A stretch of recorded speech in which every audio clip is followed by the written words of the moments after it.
사실 사람들은 잘 모르니까 그 스테로이드가 얼마나 대단한 약인지, 스테로이드가 얼마나 위대한 역사를 가지고 있는지 잘 모르지. 스테로이드에 대한 얘기를 좀 하려고.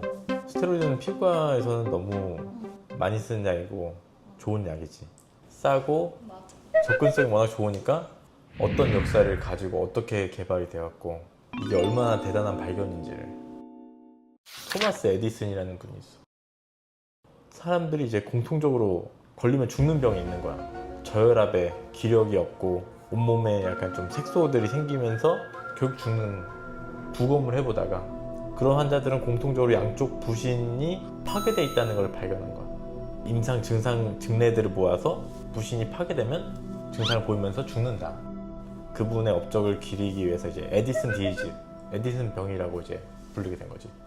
그리고 이제 브라운 세카르, 수의학자인데 동물의 부신을 가지고 이제 실험한 거야. 한쪽만 떼고 양쪽을 다 떼보고, 양쪽을 다 뗐더니 동물이 그냥 죽는 거야. 근데 한쪽만 뗀 애들은 사는 거야. 아, 부신이 뭔가 이제 생명을 유지하는데 엄청 중요한 기관이다.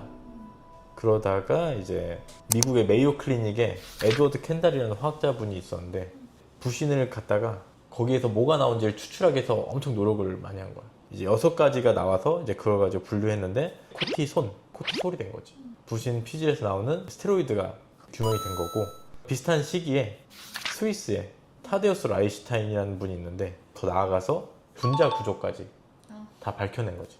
그러면서 이제 처음으로 부신 피질 호르몬, 우리가 말하는 스테로이드 성분이 이제 밝혀진 거고, 소의 부신을 가지고 연구를 했단 말이야. 소의 부신에 나오는 호르몬이 이제 사람의 호르몬이랑 구조가 똑같다는 거를 이제 알게 된 거고, 이게 적용하기가 어려웠던 게 너무 조금 나와. 2만 개에서 추출을 해야 코티손 1g이 나오는 거야.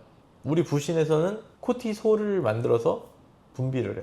근데 이제 코티솔이 활성이 없어지면 코티손이 되는 거야. 사실 소 부신에서도 이제 코티솔을 추출했으면 좋았을 텐데 죽은 상태로 오잖아. 부신 다 기능이 멈춘 상태로. 코티솔을 추출한다 해도 그게 또 이제 금세 코티손으로 바뀌어버려. 근데 코티손이 우리 몸에 들어오면은 간에서 대사를 거쳐서 코티솔로 활성이 돼. 항염 효과나 이런 것들을 낼 수 있는 그런 상태가 된 거지. 미국의 머크사라고 이제 제약회사가 있어. 엄청나게 많이 만들어서 임상을 좀 할 수 있게. 그래서 코티솔을 발견한 지 한 12년 정도가 지나서 이제 임상에 들어가게 되는 거야. 인체에 써보는 거지. 에드워드 켄달이랑 같이 이제 메이오 클리닉에 있던 필립 헨치, 류마티스의 대가 같은 분인 거지. 관절염을 앓고 있는 여자 환자한테 하루에 100mg씩 주사를 한 거야. 지금으로 따지면 엄청나게 비싼 약을 주사를 해본 거지. 이틀 만에 붓기가 빠지고 통증이 사라지고 환자 손가락이랑 관절 같은 거 움직일 수 있고. 처음 해보는 거니까 위험할 수도 있잖아. 그래서 딱 일주일만 주사를 해보고 이제 멈춰보자고 한 거야. 멈췄더니 다시 환자가 나빠지는 거야. 다시 주사를 했더니 또 다시 좋아지는 거야. 이 코티손이 염증 완화에 엄청나게 효과적이구나 하는 걸 이제 사람들이 알게 된 거지.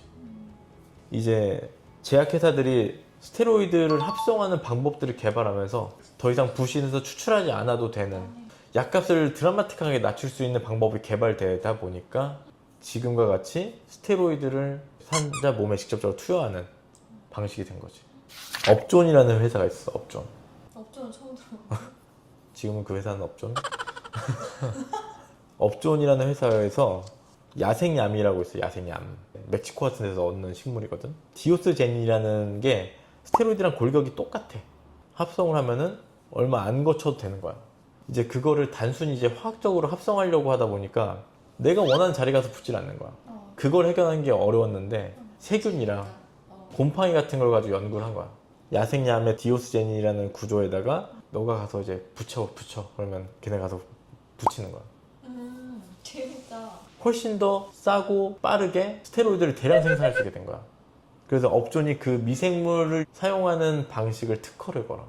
20년짜리 특허를. 좋은 시절을 보냈지, 업존이. 20년이 지나서 특허가 풀리니까 그때부터는 이제 엄청 싸졌지, 스테로이드가 전부 다.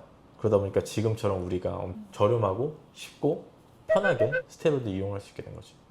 이제는 질환별로 나이대나 부위나 그 목적에 부합하는 약 성분들이 다 있기 때문에 그에 맞게 쓰기만 하면 되고, 장기간 쓸 때가 문제가 되기 때문에 장기간 쓸 때 대체할 수 있는 약들도 요즘 많이 나왔지.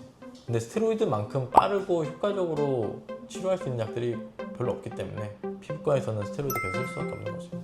연고 사용법이나 이런 것들은 또 이어서